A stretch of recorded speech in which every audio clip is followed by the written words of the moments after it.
Salut, c'est Raphaël Omar. Bienvenue dans Le Smoothie, votre podcast de préparation mentale. Je vous donne rendez-vous chaque mercredi pour partager ensemble un smoothie et voir quels sont les ingrédients nous permettant d'améliorer notre bien-être et nos performances. Belle écoute. La prochaine, là, Ah bah avec plaisir, on va faire, avec plaisir. là, je vais me mettre au podcast aussi. Bon, bah très bien. Eh bah, c'est une belle introduction pour commencer un podcast, justement, puisque tu sais, moi, je ne coupe rien, Laurent, donc ça sera plus simple. Donc, salut Laurent, Salut. donc futur collègue, du coup, je l'apprends. Ouais. Bon, je suis ravi de t'accueillir dans ce podcast, Laurent. Comme d'habitude, je ne présente pas les invités du smoothie et tu vas très, très bien te présenter. Et donc, je vais te poser la question traditionnelle quand j'ai la chance d'avoir un invité ou une invitée. C'est, est-ce que tu peux nous partager deux ou trois événements ou éléments de ta vie qui font que tu es l'homme que tu es aujourd'hui en juin 2024, ayant eu 36 ans il y a une dizaine de jours. Yes. Du coup, salut. Donc, bah, Laurent, j'ai un des éléments en fait les plus importants de ma vie, c'est la pratique de haut niveau au badminton. Mhm. Voilà, ça a duré quand même de l'âge de mes 6 ans jusqu'à quel âge? 25, 26 ans. Donc, c'est quand même une grosse partie de ma vie. Et puis, l'autre élément qui a fait que je suis aujourd'hui, notamment, c'est ma compagne. En fait, elle a eu un cancer il y a quelques années maintenant. Ça doit faire 2016, je dirais 2017. Donc, du coup, c'est un des éléments qui a fait que j'ai pris un gros virage dans ma vie, que je me suis dit, bon, bah, maintenant, il est temps de se prendre en main. Ça peut arriver à n'importe qui. Et donc, du coup, j'ai revu ma nutrition, mon état d'esprit. Et puis j'ai mis les choses en place pour développer aussi mon business à côté de ça. Ok, ok, Et puis un super. dernier élément aussi, accessoirement, c'est la naissance de mon fils il y a 3 ans et demi. Un joli petit gars que je vois de temps en temps sur les réseaux. Ouais, Et même voilà. si je sais qu'il y a des personnes qui n'aiment pas trop exposer leurs enfants, moi ça me dérange pas trop, de toute façon je le mets Oui, pas oui, sur. non, puis c'est sur tes réseaux privés, je veux dire, mais ouais, j'ai Ouais. j'ai- j'ai eu l'occasion de l'apercevoir. Merci beaucoup, Laurent, pour ce que tu nous partages, pour, on va dire, trois moments forts. Comme bien souvent, en fait, je vais simplement les reprendre dans l'ordre que toi, tu nous les as partagés. Et donc, dans un premier temps, tu nous parles de la pratique du bad de 5 ou de 6 à 26 ans, en gros, donc 20 ans de ta vie. Euh, Comment on devient badiste de haut niveau? C'est-à-dire à partir de quel moment tu estimes que tu as été dans le haut niveau? Enfin, comment s'est construite ta progression un peu dans le bad? Est-ce que tu peux nous en dire un peu plus? Yes. Du coup, ouais, commencer à l'âge de 6 ans, on peut pas dire qu'on fait du haut niveau à ce moment-là. Mhm. Par contre, j'étais assez doué très rapidement. Donc, du coup, Ok, je suis fait détecter très rapidement par les collectifs France. Et donc, du coup, en fait, j'ai pris un chemin naturel en fait, vers ça et je suis rentré en filière en CREPS à l'âge de 13 ans. Mais d'accord. même là, à ce moment-là, je ne pouvais pas vraiment considérer que c'était du haut niveau. Je pense que j'ai pris conscience de ce qu'il fallait mettre sur la table, en fait, en termes, on peut parler un petit peu de sacrifice, mais même si j'aime pas forcément ce mot-là, à partir de 16 ans. L'élément qui a fait qu'à un moment, je me suis dit, bon, bah, faut quand même s'entraîner sérieusement, plus sérieusement que ce que je fais. C'est un stage en Indonésie, donc à l'âge de 16 ans. Et donc, du coup, quand on va là-bas et on s'entraîne, vu que là-bas, c'est le pays roi du bad, du coup, quand tu as 16 ans, quand tu perds contre des gamins de 11 12 ans, du coup, ça te met une petite claque et tu te dis, bon, bah, il est l'heure de se reprendre en main, quoi. Ok, ok. Ouais, ça c'est du vécu. C'est-à-dire qu'à 16 ans, alors que tu es déjà reconnu dans les très très bons joueurs français à 16 ans, tu perds contre des petits Indonésiens de 11 12 ans? Ouais, bah, tu vois, clairement, à 16 ans, j'ai fait une médaille de bronze aux Six Nations. Donc, à l'époque, on considérait un petit peu que c'était les championnats d'Europe. Donc, je fais une médaille de bronze et l'été qui suit, donc quelques mois derrière, je perds contre des gamins, quoi. Donc, tu te dis, bon, bah, on pratique pas la même chose, clairement. Ok, ok. Euh, Laurent, t'as grandi où? J'ai grandi en région parisienne. Donc, là-bas, j'étais de Rueil-Malmaison, dans le 92. Après, déménagement dans le 78, à Mantes-la-Jolie. Et après, du coup, direction Crêpes de Châtenay-Malabry, où je suis resté 4-5 ans là-bas, et après l'INSEP. Ok, ok. Et donc, tu arrives au Crèps à 13 ans. Excuse-moi, moi, je suis très mauvais en géographie en Île-de-France. Quand tu es au Crèps à 13 ans, pour comprendre, euh, là, tu habites encore chez toi, enfin, je veux dire, avec tes parents éventuellement, ou tu dois dormir dans un internat, ça se passe comment? Ouais, je dors, je suis interne dans un internat. Du coup, Ok, je rentre les week-ends s'il n'y a pas de compétition. Donc, en gros, dès 13 ans, j'ai quand même une grosse autonomie. Euh, Tu vois, au point que bon, ma mère a venu me chercher, ou à me déposer de temps en temps. Mais globalement, Mantes-la-Jolie, Châtenay, c'est une soixantaine de kilomètres, 60-70. d'accord. Donc, c'est pas forcément cool. Enfin, c'est pas forcément pratique pour ma mère, le travail, tout ça, tu vois, de faire des allers-retours. Donc, c'est quand même 140 bornes finalement. Du coup, bah, plus ça avance en temps, en fait, et plus je prends en autonomie, je rentre soit en train, en transport, soit derrière, bah, du coup, je reste sur place. Ok, ok. Et donc ça, donc de 13 en gros à 16 ans, et tu nous dis en gros à 16 ans, je me dis, donc après ce stage, je prends conscience de ce que je dois mettre de plus en fait dans ma pratique pour aller sur du haut niveau. Ça coïncide avec la fin du CREPS? Ouais, ouais, c'est aussi au moment où j'arrive sur l'INSEP. Ok, ok, Donc, du coup, il y a un changement, quand j'arrive sur l'INSEP, il y a un changement d'entraîneur, qui était du coup un ancien membre de l'équipe de France du BAD, qui est devenu entraîneur, qui a fait sa transition à ce moment-là. Donc, du coup, c'est devenu notre entraîneur. Je débarque à l'INSEP. Tu es aussi entouré de professionnels. Bon, bah, il y a tous les meilleurs athlètes français. Donc, du coup, bah, forcément, bah, ça te fait entre guillemets rêver quand tu as 16 ans. Tu passes à un entraînement par jour, de temps en temps deux, à systématiquement un entraînement bi-quotidien. Donc, bah, augmentation du volume, augmentation de l'intensité. Tu es dans le même gymnase que les meilleurs joueurs français, aussi adultes. Donc, forcément, tu regardes un petit peu ce qui se passe, l'intensité qu'ils mettent. Bah, ça te change. Ça te change. ça te change en quoi? En quoi tu as le plus changé à ce moment-là au contact de ces personnes, au contact d'une charge d'entraînement plus important? C'est quoi la plus grande transformation entre tes 16 et tes 18? Ma plus grosse, je pense que c'est le arrêter de perdre son temps. Enfin, je sais pas bien le Ouais. formuler, tu vois, mais clairement, tu vois, quand tu es à l'entraînement, finalement, tu te rends compte que tu perds beaucoup ton temps. T'as pas les bons focus quand tu t'entraînes. Enfin, tu joues, entre guillemets, comme tu as toujours joué. Tu vois, tu t'entraînes parce que tu dois t'entraîner. Tu réfléchis pas à pourquoi je fais ce coup-là, dans quelles conditions je le fais, comment l'améliorer. Toutes ces choses-là, finalement, se développent au fur et à mesure. Et bah, c'est sûr qu'à partir de ce moment-là, c'était un début de transition, mais clairement, la transition, elle a continué jusqu'au moment où j'ai arrêté le BAD. Et même aujourd'hui, en tant qu'entraîneur, tu vois, je continue à réfléchir de plus en plus comme ça. Donc, entre guillemets, la transition, c'est pas arrêté, quoi.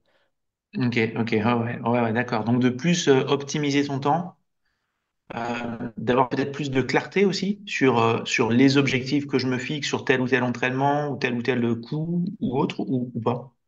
Il y a eu un petit peu, mais en fait, à l'époque, à cette époque-là, parce que quand on revient 15 ans en arrière, tu vois, il y avait la place de la prépa mentale, elle n'était pas trop existante. Euh, Mhm. on nous apprenait pas forcément à définir clairement, tu vois, un objectif. Donc, du coup, enfin, tu vois, il y avait quelque chose, mais il n'y avait pas quelque chose de concret derrière. Donc, évidemment, tu rêves des JO, des choses comme ça, mais c'est tellement loin et tellement théoriquement inaccessible que c'est pas vraiment concret, t'as pas d'étape dans ton chemin. Donc finalement, tu vois, les objectifs de séance, même ça, en fait, à l'époque, on nous mettait pas vraiment, on nous les proposait pas et personne nous initiait en fait à essayer d'en avoir. Donc Ok, c'était à cette ok. époque-là, c'était assez compliqué, tu vois, d'avoir une clarté par rapport à ça. Oui, les choses se faisaient un peu de façon, on va dire, à la fois implicite et empirique, et chacun voyait ce qu'il arrivait à trouver peut-être pour se motiver ou travailler sa concentration, quoi. Ouais, bah en fait, de toute façon, les objectifs que tu avais, c'était des objectifs purement de résultats, de compétition. Tu n'avais pas vraiment Mhm. d'objectifs intrinsèques à la séance ou même à la semaine ou je sais pas, tu vois, au Sur trimestre, un voilà. cycle, ouais, c'est ça. Voilà. Donc du coup, tu n'avais pas forcément ça. Et bah, on peut pas dire que c'était. Enfin, à l'époque, c'était comme ça, tu vois. Et pas qu'au badminton, c'était une réalité dans quasi tous les sports. Et je pense que ça l'est encore dans quelques sports. Donc, Mhm, mhm. Et du coup, donc, tu nous dis, voilà, moi j'arrive à l'INSEP, dans le gymnase, je vois les meilleurs badistes français. La plus grande transformation, c'est d'arrêter de perdre mon temps. À ce moment-là, quels sont tes objectifs? Comment tu te projettes finalement dans cette discipline, eu égard au fait que en fait, que tu y passes ta vie, quoi. Enfin, que tu as deux entraînements par semaine. Voilà, par jour, pardon. Comment tu te projettes dans cette activité à ce moment-là? bah, à ce moment-là, en fait, avant, tu as toujours rêvé de te dire, vas-y, je fais les JO, je veux devenir le meilleur, etc. Tu vois. À ce moment-là, tu te dis, bon, bah, c'est possible, mais ça va être compliqué parce qu'en même temps, le meilleur niveau des Français n'est pas encore à ce niveau-là. Donc, tu sais qu'il va falloir que tu fasses mieux que tes prédécesseurs. Et donc, du coup, essayer de mettre des choses en place que ce que tu vois à l'entraînement, bah, il faut faire différemment finalement qu'eux, parce que du coup, bah, ils n'ont pas le niveau qui est attendu. Donc tu essayes de mettre des choses en place, tu tâtonnes. Moi, à cette époque-là, je me rappelle que j'avais dit, juste après mon bac, j'avais dit aux entraîneurs, bah, moi, j'arrête les études. Du coup, je me mets à 100% que dans le bad parce que du coup, je veux m'entraîner 3 fois par jour. À cette époque-là, tu vois, on m'avait un peu bloqué. On m'a dit, attention, le double projet, tu vois, c'est des choses qui sont importantes, tu vois, au niveau de Mhm. l'État. Donc, du coup, j'ai quand même arrêté les études, mais c'est pas pour autant qu'ils m'ont proposé un troisième entraînement. Donc, c'était toujours un petit peu compliqué parce que bah, d'un côté, l'entraîneur, il est censé maîtriser la charge d'entraînement, mais d'un autre côté, il peut pas. Je, je pense qu'ils ont aussi, ils se disent, enfin, c'est peut-être un peu dur de dire ça, tu vois, mais à l'époque aussi, qu'il y a bon, t'es fonctionnaire, j'ai rien contre les fonctionnaires, tu vois, mais je sais que bah, tout le monde compte un petit peu ses heures, et donc du coup, forcément, si tu as une personne qui te dit, moi, je veux m'entraîner 3 fois, si c'est tout le groupe, bah, tu dis, bon, bah, je le fais pour tout le groupe, mais si c'est qu'une personne, les autres athlètes, ils vont dire, bon, bah, là, cette personne-là aussi, tu vois, on la favorise peut-être. Donc, du coup, bah, moi, je m'entraînais dans mon coin, simplement, tu vois. Je faisais mes 2 séances et derrière, soit je me rajoutais une séance de muscu, soit j'allais courir, je faisais de l'endurance fondamentale, des choses comme ça. Et bah, du coup, c'est ce que j'ai mis en place pour essayer de m'améliorer. À cette époque-là, j'étais pas, je peux pas dire que j'étais en surpoids, tu vois, mais j'avais un petit peu à perdre. Donc, du coup, j'ai fait aussi les efforts pour ça. Donc, je suis parti voir une nutritionniste à cette époque-là pour essayer de recalibrer un petit peu. Et puis, de toute façon, vu que je m'entraînais 3 fois par jour, avec, en plus de ça, je faisais des footings assez longs, tu vois, donc ça favorisait quand même la perte à un moment ou à un autre. Donc voilà. Je sais pas si j'ai répondu exactement à ta question, tu vois, je pense que je me Ouais, suis si, si, c'est très dérivé. bien. C'est parfait. Même si tu dérives, ça sera très bien. Du coup, est-ce que les résultats ont payé, entre guillemets? Je dis comme ça, mais je veux dire, est-ce que tu as pu voir une progression ou pas? Parce que j'ai eu des exemples de sportifs qui m'ont dit, bah tiens, là, j'ai mis toutes les chances de mon côté. Et finalement, en n'étant plus sur du double projet, je me suis peut-être mis trop la pression et voilà, des témoignages de personnes qui disent finalement j'étais moins bon en faisant plus que quand j'étais sur un double projet. Pour toi, comment ça s'est passé? Est-ce que tu as récolté un peu les fruits de ces trois entraînements quotidiens? Non, honnêtement, j'ai progressé. Il y a pas de mystère par rapport à ça. C'est une phase où j'ai beaucoup progressé. Tu vois, je commençais très rapidement, j'ai commencé à aller titiller, tu vois, enfin, les seniors, donc du coup, les meilleurs adultes. Donc c'était plutôt une bonne chose. Au point, tu vois, qu'à cette époque-là, je me rappelle qu'on me mettait un petit peu la pression, les entraîneurs, ils me mettaient la pression parce que, ils avaient l'impression que j'étais plus âgé que l'âge que j'avais, tu vois. Donc, parce que du coup, je faisais des résultats et que je commençais à exister dans le monde senior. À cette époque-là, c'était assez rare, tu vois, que des enfants de 16, 17, 18 ans, ils commencent à titiller les meilleurs. Aujourd'hui, c'est plus le cas, hein. Aujourd'hui, ça a vachement évolué par rapport à ça. Mais à cette époque-là, c'était encore un petit peu exceptionnel. Moi, je me rappelle je crois que je devais avoir 16 ans et demi. Ouais, je faisais, tu vois, ma première médaille au championnat de France senior. Et à cette époque-là, ça n'existait pas. Donc, du coup, bah, pour tout un tas de raisons, tu vois, ça me prouvait que ce que je mettais en place, ça fonctionnait. Mais bon, quand tu regardes ça maintenant aujourd'hui, tu te dis, bah, je pouvais quand même faire plus.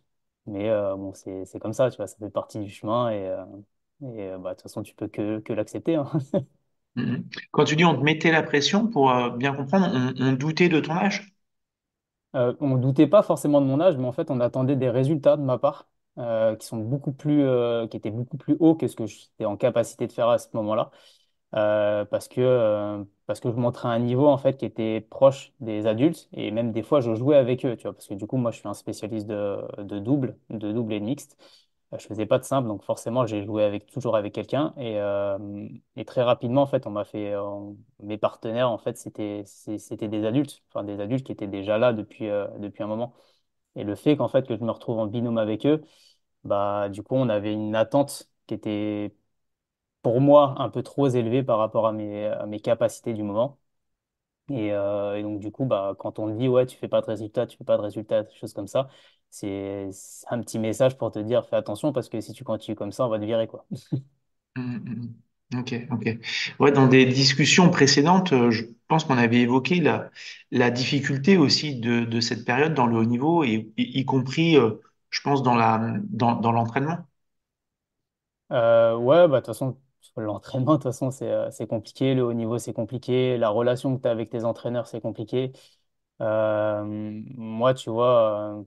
En fait, moi, j'ai arrêté l'INSEP à un moment parce que du coup, j'étais en conflit ouvert en fait avec les entraîneurs.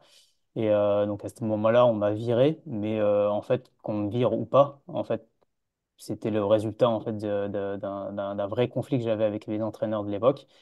À tort ou à raison, hein. De toute façon, il y a pas de. Moi, je leur jette pas la pierre et je sais que mon attitude faisait que bah, vu que tu es en conflit, bah, tu fais pas ce qu'il faut et donc du coup, tu leur donnes aussi l'occasion de te virer, quoi, tout simplement.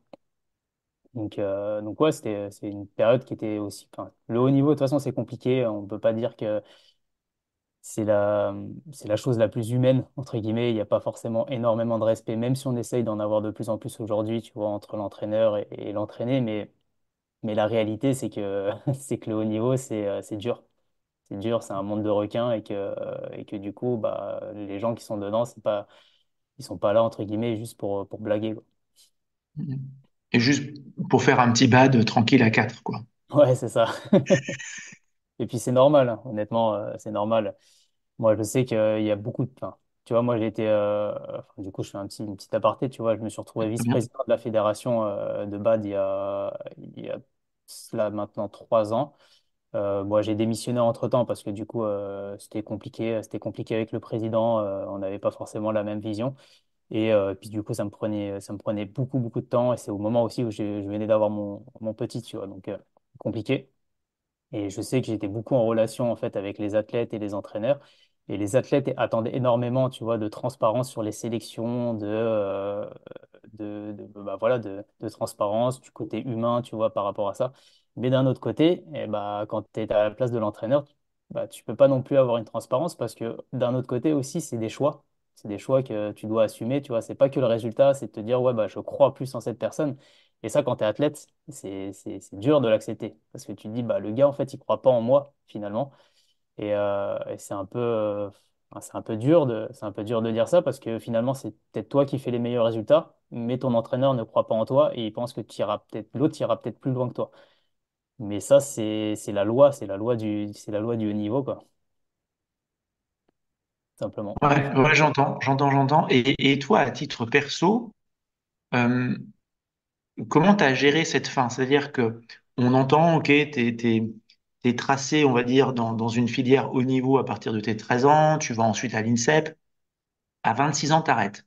Quand t'arrêtes, ce qui prime, est-ce que c'est, on va dire, ton intégrité en disant non, mais voilà, je suis en conflit, comme tu disais, bon, peu importe qui a raison, qui a tort, et c'est très souvent partagé, mais je pars et je suis droit dans mes bottes, ou c'est un peu, ah mince, mais du coup, je vais jamais aller au bout de mon rêve bad, et du coup, je passe à côté de quelque chose qui m'habite en fait depuis des années. Euh, Honnêtement, après, j'avais un plan, tu vois, quand même dans ma tête. Quand j'ai arrêté mes études, je me suis dit, le jour où j'arrête le BAD, je reprends mes études. Donc en fait, j'ai fait cette transition assez facilement. Tu vois, j'ai pas souvenir de me dire, ouais, j'ai loupé, tu vois, ma carrière de badminton. Parce que du coup, mon plan, il était assez clair. Bon, bah, tu atteins tes résultats ou non. Bah, de toute façon, finalement, ça te fait, quoi qu'il arrive, avancer en tant qu'humain, tu vois. Donc, moi, j'ai été quand même assez fier de ce que j'avais fait. Et puis, je me disais que je pouvais pas faire mieux avec les décisions que j'avais prises, tu vois, à ce moment-là. Donc, de toute Ok, façon, quoi qu'il arrive, les personnes que j'avais en face de moi, les entraîneurs du moment, ils étaient en place. Donc, je pouvais pas fonctionner avec eux. Tu vois, humainement, on n'était pas en phase, à la fois humainement et sportivement, vers là où on voulait aller. Donc, bah, ça se fait naturellement. Derrière, moi, je reprends mes études, tu vois, je reprends mes études en bac+1, tu vois. Donc, du coup, je me retrouve avec des petits minots dans la classe. Donc, c'était cool, c'était marrant. C'était marrant. Et puis, c'est à ce moment-là aussi, tu vois, que je me suis lancé en fait dans le développement de fusion sur ma première année en école de commerce. Direct, en Mhm. fait, en même temps que mes cours, en fait, je crée ça, quoi. Ok. Donc, bah, du coup, ça me permet de bien comprendre. Donc, tu reprends les études en école de commerce. Ouais. Et donc, tu commences à créer Fusion, qui est aujourd'hui ton activité dans le BAD, où tu organises des stages, hein, si je dis pas de bêtises, des stages, des entraînements sur du BAD en Île-de-France et à l'étranger. Ouais. Pas qu'en Île-de-France, notamment dans la région centre. En fait, Ok. j'utilise le CREPS là-bas pour organiser mes stages d'été. J'ai commencé là-bas, en fait, j'ai commencé en 2012. Ouais, c'est ça, 2012. Donc, du coup, j'ai créé Fusion en 2012, donc ça remonte, hein, malgré tout. Ouais, ça prend un petit coup de vieux, là, comme ça, rapidement. Mais ouais, donc du coup, j'organise des stages à l'étranger. J'ai développé aussi les réseaux sociaux, parce qu'à l'époque, c'est ce que je le faisais pas. J'ai un blog. À la base, j'ai commencé comme ça. J'écrivais des articles en lien avec le BAD pour aider les badistes, en fait, parce que à cette époque-là, même si aujourd'hui il y en a un petit peu, à cette époque, il n'y avait pas de contenu. C'était dur de trouver du contenu en lien avec le badminton pour progresser. Donc, du coup, moi, je me suis mis à écrire. Je me suis mis à écrire, à écrire, à écrire. J'ai écrit, je sais pas, peut-être 200, 250 articles. Donc, je me suis maintenu, tu vois, toutes les semaines, j'écrivais mon article bête et méchant, tu vois, j'étais appliqué là-dedans pour aider la communauté. Derrière, j'ai écrit un e-book. J'ai écrit un e-book, un livre qui a été publié avec ma compagne et un ami de l'époque sur le bas, toujours dans la même optique. Après, derrière, tu vois, j'ai développé une application mobile aussi avec beaucoup de vidéos, beaucoup de contenu dedans pour aider à la fois les entraîneurs et les joueurs avec travail de respiration, enfin un peu de prépa mentale, un peu de prépa physique. Fait ça. Et puis du coup, beaucoup de stages à l'étranger, en Indonésie, en France. Petite pause avec le Covid bah, comme tout le monde, hein. Et du coup, là, aujourd'hui, j'en suis où? Bah, j'ai augmenté significativement le volume de stages et d'entraînements qu'on fait. L'application toujours là. J'ai développé aussi des programmes parce que du coup, je me suis formé sur la prépa physique et notamment aussi tout ce qui est en lien un petit peu avec les articulations. Donc, je propose aussi des programmes par rapport à ça. Du suivi individualisé, j'ai du coaching en présentiel maintenant. Et du coup, là, je suis en train d'écrire mon guide numéro 2 que j'écris depuis une petite année parce que du coup, il était temps de faire une petite mise à jour de l'ancien. Ok, ok, avec du contenu réactualisé, avec peut-être des nouveautés ou des éclairages un peu différents. Ouais, avec un changement de vision, tu vois, c'est aussi une manière très pragmatique, tu vois, parce que le guide, je l'ai écrit il y a, je te dirais, ouais, allez, 8 ans, tu vois. Donc 7 8 ans, ma vision d'entraîneur de l'époque, clairement, c'est pas du tout la même. Elle a vachement évolué, mes connaissances ont évolué.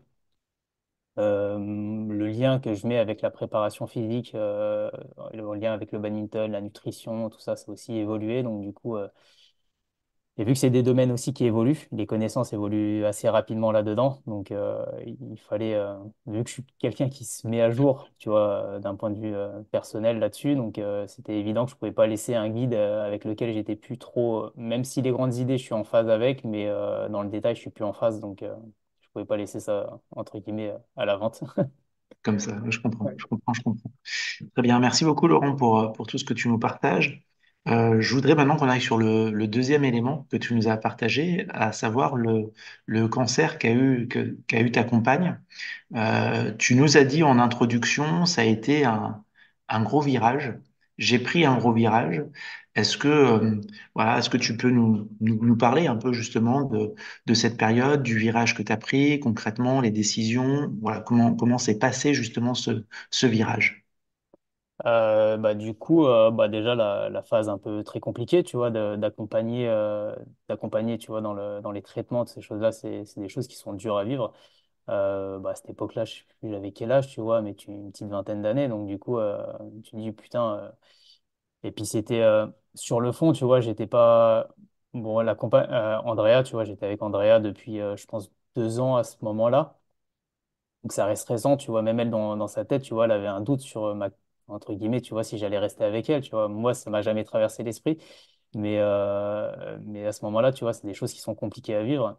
Tu essaies de l'entourer, mais d'un autre côté, il y a personne aussi qui prend soin de toi, tu vois, et ça, c'est des choses qui sont dures à vivre.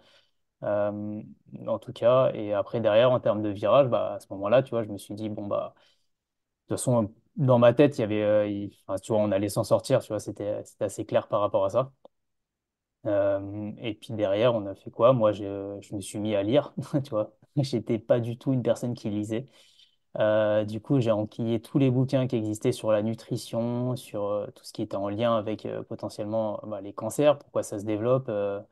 Je lisais les études scientifiques là-dessus. J'ai commencé vraiment beaucoup, tu vois. Je pense que dans l'année de son cancer, tu vois, j'ai dû lire, je sais pas, je pense une soixantaine, 70 bouquins en lien avec la nutrition, tu vois. Et j'étais devenu complètement, j'avais pris un virage de dingue par rapport à ça, tu vois. Et du coup, j'ai changé, tu vois.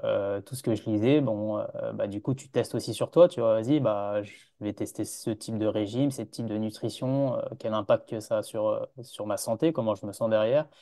J'ai augmenté aussi, c'est à ce moment-là aussi que je me suis mis un petit peu au CrossFit.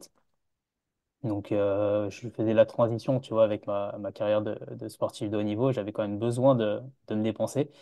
Donc, du coup, j'ai continué. J'ai continué un petit peu le bad, mais j'avais fait une transition quand même vers le CrossFit. À ce moment-là, tu vois, je m'enquillais 2 séances par jour. Donc, j'ai pris genre 8 kilos de muscle, tu vois, dans l'année. C'était un petit peu n'importe quoi, je t'avoue. Mais donc du coup, ouais, la vraie transition, en fait, c'est que je me suis mis à lire, je me suis mis à écouter des podcasts. En fait, il n'y avait plus une seconde, entre guillemets, de mon temps libre que je regardais la télé, tu vois. Il n'y avait pas de télé, il n'y avait plus de télé. C'était, si j'avais du temps, c'était un podcast et j'écoutais plus de musique. C'était pareil, tu vois, quand j'étais dans la voiture, c'était podcast sur un livre ou enfin, tu vois, un livre audio ou un podcast. Tout ce que je faisais, en fait, c'était en lien avec le dev perso, quoi. Mhm. Il fallait que en fait, je change totalement ma façon et ma vision de voir la vie. Parce que finalement, ça te met un mur un petit peu dans la face et tu te dis, bon, en fait, potentiellement, ça peut s'arrêter demain, tu vois. Donc, autant se mettre toutes les chances de nos côtés et puis se dire, bon, faut pas, je dis pas qu'il faut profiter, tu vois, mais je pense qu'il faut construire quelque chose de sérieux pour l'avenir. L'avenir à la fois en tant qu'individu, tu vois, mais aussi en tant que couple. Donc tout ça, ça a vachement. Enfin voilà, moi, ça clairement, c'est le plus gros virage, tu vois. Ma pratique du haut niveau, ça fait partie intégrante de ma vie. Mais du coup, quand tu fais du haut niveau, bon, tu accompagnes pas mal de sportifs, mais tu sais ce que c'est un petit peu, tu vois, le haut niveau. Voilà, tu manges, tu dors, tu fais ton sport, et à côté, voilà, c'est entre guillemets, tu décompresses. Donc, du coup, tu joues aux jeux vidéo, des choses comme ça, tu vois. Donc, t'es pas trop dans ce délire de développement personnel, enfin, comme moi je l'entends, tu vois. Alors c'est sûr que le haut niveau, évidemment, ça te développe, tu vois. Mais pour construire demain, notamment quand tu as un sport qui gagne pas beaucoup d'argent, du coup, faut se reprendre en main, quoi. Mhm. Ouais, Mm. merci déjà, Laurent, là, pour tout ce que tu nous partages. Moi, je vois comme ça, là, en t'écoutant, un lien fort aussi entre les deux événements que tu nous partages. tu m'as dit que quand tu étais arrivé à l'INSEP, l'une des premières choses que tu t'es dit, ce qui t'a le plus transformé entre 16 et 18, c'est il faut arrêter de perdre son temps. Je veux arrêter de perdre mon temps. Et finalement, quand je t'entends nous parler de la maladie d'Andrea et comment toi, tu l'as vécu à côté et comment vous avez avancé, finalement, j'imagine un jeune homme qui veut optimiser son temps pour apprendre davantage, pour comprendre comment évolue la maladie, comment on peut évoluer notre santé, notre corps, etc. Et finalement, j'ai l'impression qu'il y avait aussi ce lien d'arrêter de perdre son temps ou pas. Ouais, bah, si, de toute façon, c'est concrètement, je trouve que, enfin, j'ai aujourd'hui, honnêtement, j'aime pas perdre mon temps, tu vois. C'est-à-dire que même quand je fais une formation, un truc comme ça, j'ai besoin, tu vois, de me nourrir, tu vois, que j'ai pas de problème à m'ennuyer, tu vois. Si je me pose sur la plage, par exemple, et à rien faire, ça me pose pas de problème. Mais par contre, de me passer, je sais pas, tu vois, 2 heures de mon temps à scroller sur les réseaux sociaux ou à me mater, je sais pas combien de séries Netflix, tu vois, en continu, j'ai du mal, même si aujourd'hui, je le fais, quoi, je le fais un petit peu, comme un peu tout le monde, tu vois, parce que parce que j'en ai envie, tu vois, à cette période de ma vie, mais c'est en toute honnêteté, tu vois, envers moi. Mhm. Alors qu'à l'époque, il y avait, tu vois, en fait, ce que tu manges, tu sais pas l'impact que ça a sur toi, tu vois, en fait, c'était ignorant, tu vois, entre guillemets. C'est-à-dire que tu passes ton temps à te regarder des séries ou des mangas et finalement, tu perds ton temps, mais tu es ignorant par rapport à ça. Aujourd'hui, tu Mhm. vois, quand je le fais, bah, je sais à quoi m'en tenir et je le fais parce que j'ai envie de le faire et entre guillemets, j'y trouve un côté plaisir, tu vois, là-dessus. Alors qu'à l'époque, Mhm. c'était pas le cas, tu vois. Ouais, c'est super intéressant. C'est super intéressant ce que tu dis. J'aimerais le reformuler de façon très claire, mais je pense que je vais pas y arriver. Il y a un truc qui m'avait marqué aussi. Alors, j'arrive plus à me rappeler de la source. Donc, tu vois, ça va commencer dans un truc nébuleux, c'est certain. Mais finalement, il y a une vraie différence entre le fait de prendre son temps pour, je sais pas moi, comme tu disais, regarder une série. Je vais regarder une série, je fais une petite pause dans ma journée et je fais cette pause-là parce que je sais que j'en ai besoin maintenant, parce que avant, j'ai été productif de telle manière. Cette pause va me faire du bien et après, je veux de nouveau partir sur tel objectif ou autre. Et en effet, je trouve que de prendre ces temps-là en pleine conscience est différent de l'intégrer dans un mode de vie permanent où finalement on n'est même pas conscient du temps qu'on perd. Et moi je le vois aussi, j'ai des enfants qui sont plus grands que ton fils, mais parfois quand tu t'amuses à demander à ton fils, tiens, aujourd'hui tu penses que tu as passé combien de temps sur ton téléphone?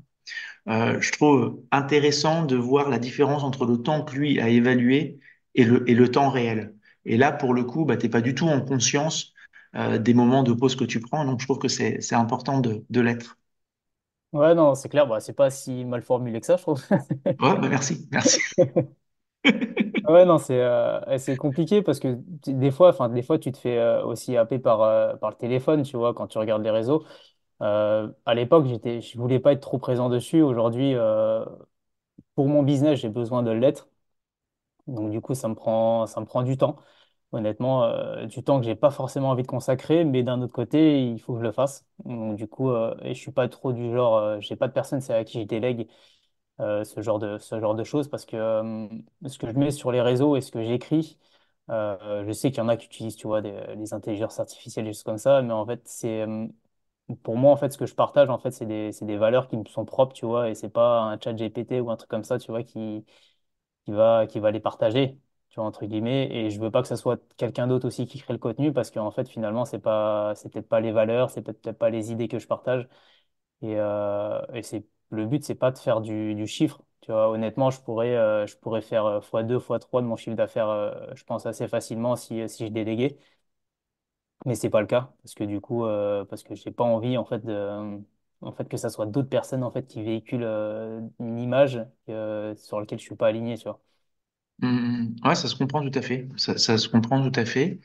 Euh, j'aimerais te poser une autre question par rapport au virage.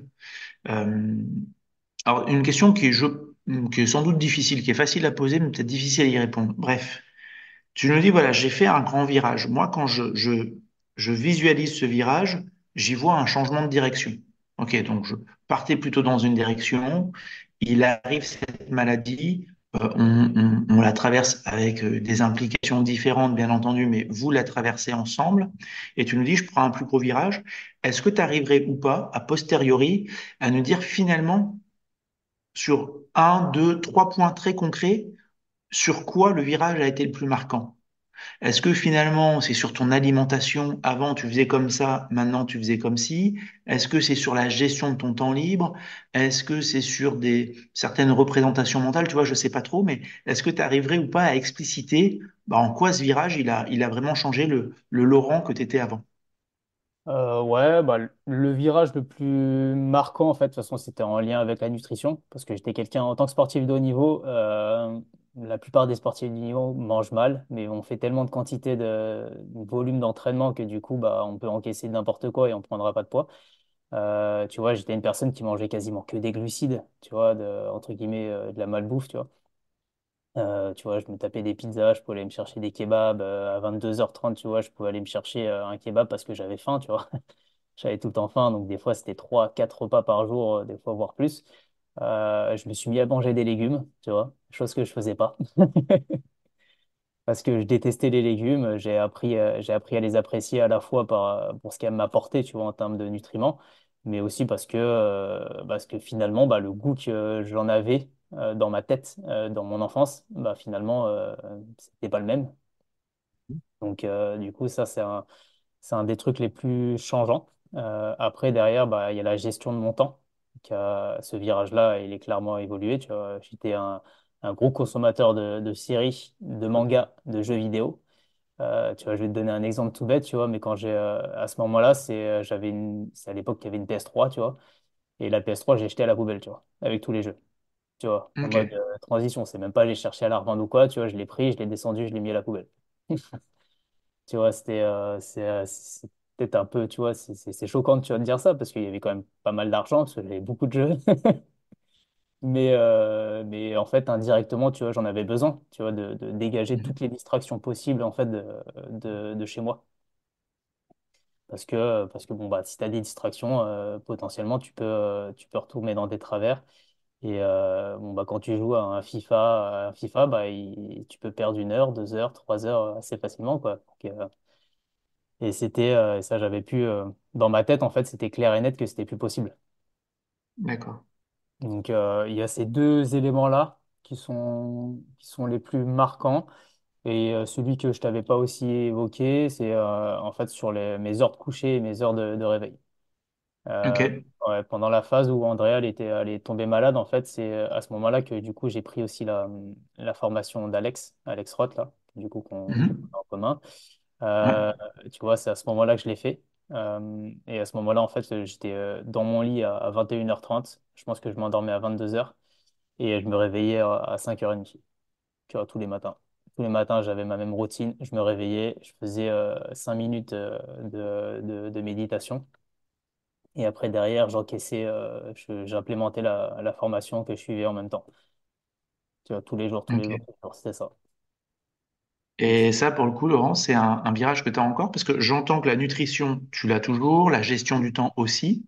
Les heures fixes comme ça de coucher, de lever, c'est quelque chose qui reste important pour toi aujourd'hui? non, non, honnêtement, enfin, non. Mon heure de réveil, c'est 7h20 parce que c'est en lien avec l'école pour Jessie. Donc, Mhm. du coup, bah, je suis calé par rapport à ça. Je dors plutôt bien, honnêtement, tu vois. Donc, du coup quand je vais dans le lit, et généralement, je m'endors assez rapidement. C'est assez rare que je me batte. Donc, du coup, mon heure de coucher, globalement, tu vois, aujourd'hui, je pense je dois m'endormir entre 23h30 et minuit. Ok, Parce on a un petit qui se couche entre 22h30 et 23h. Tu vois, ok, ce petit coquin, il nous lâche pas jusqu'à ce moment-là. Donc, finalement, t'as pas vraiment de temps libre, entre guillemets, pour le couple, tu vois, parce que moi, je rentre du taf assez tard, parce que je suis toujours entraîneur, donc j'entraîne en soirée. Quand je rentre, bah, du coup, il faut s'occuper de Jessie et de son coucher, parce que le coquin, il a pas envie de coucher, il a pas envie de se coucher tant que je suis pas revenu. Et puis bah, derrière, tu as une petite demi-heure, tu vois, avec ta nana pour discuter, tu vois.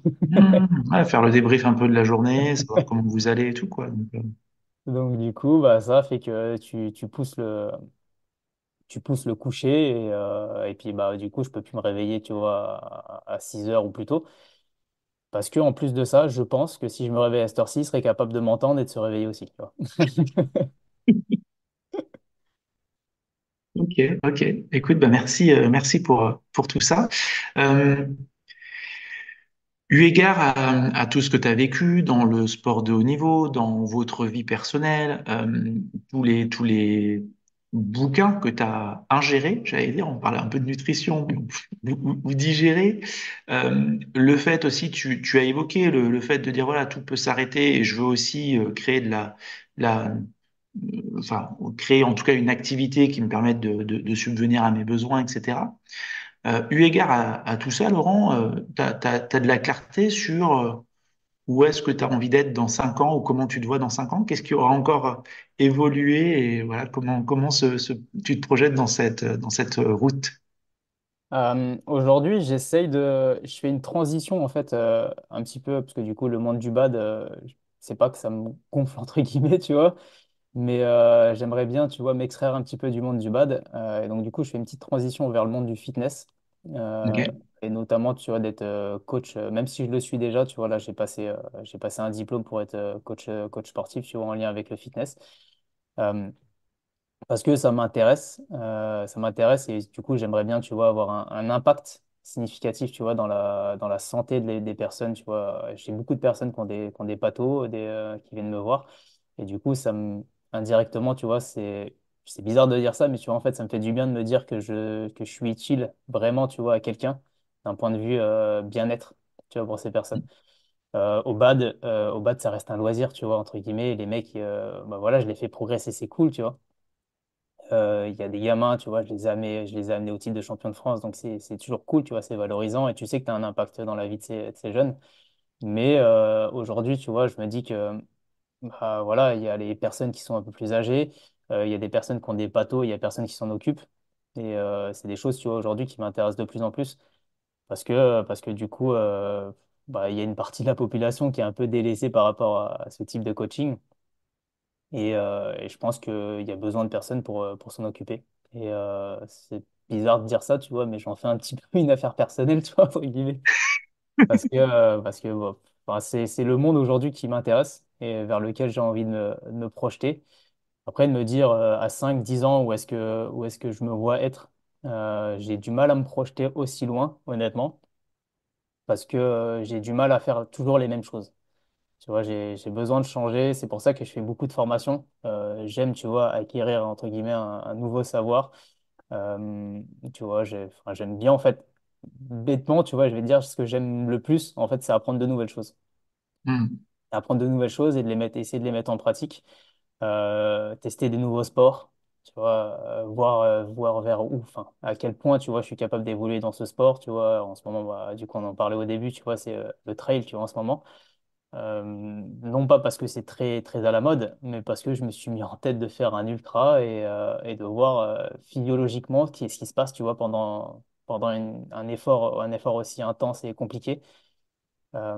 Tu vois, ça fait partie des choses que j'ai du mal à me projeter en fait à plus loin de un an, 2 ans, tu vois, sur des objectifs.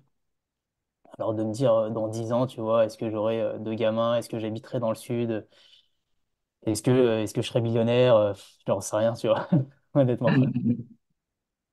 En tout cas, tu as de la clarté sur la prochaine étape et donc ça, c'est plutôt voilà, accompagner des personnes au niveau de, on va dire, de leur santé physique et les aider grâce à tes compétences en fitness, quoi. Ouais. Ouais, non, ça c'est aujourd'hui, c'est ce que je veux, tu vois. C'est ce que je veux Ouais. clairement.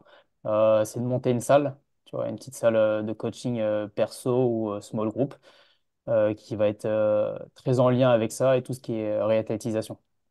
Ok, ok. Aujourd'hui, c'est ma grosse target. C'est pourquoi, aujourd'hui, si je bosse, tu vois, et je continue de gagner de l'argent dans le milieu du bat, c'est pour me permettre, en fait, de monter mon propre business physique. Parce que du coup, je suis sur Paris, les loyers, c'est cher.